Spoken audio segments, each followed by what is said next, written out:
I think reflexivity and reflection certainly represent two different views of the world and two different philosophies in terms of practicing our profession.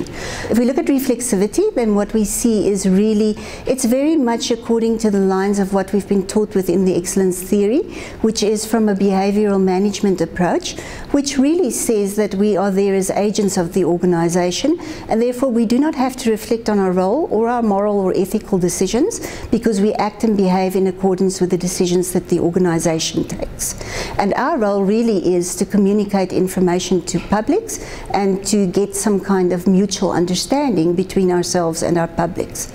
On the other hand, the reflective paradigm says that we cannot simply act and behave in the way that the management behavioral paradigm tells us, that we have to take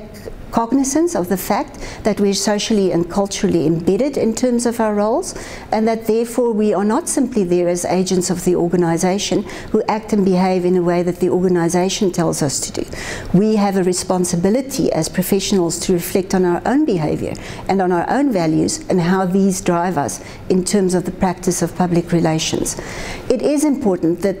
ultimately the end goal of these two approaches are very different. In terms of the reflexive approach, really what we're trying to achieve is some kind of consensus, some kind of a buy-in from our stakeholders, whereas very often in terms of the reflective paradigm, what we say is it's not really all that important what the outcome is of the engagement. It is important that we do engage and that we do listen to multiple voices, and perhaps also then not just represent the voice of the organization, but represent the multiple voices of stakeholders so that the organization can also consider these. I think if we look at where the profession finds itself, I'm pleased to see that there has been a shift, that there's no longer this unthinking representation of just the organization's point of view, but that it does seem as though professionals are critically engaging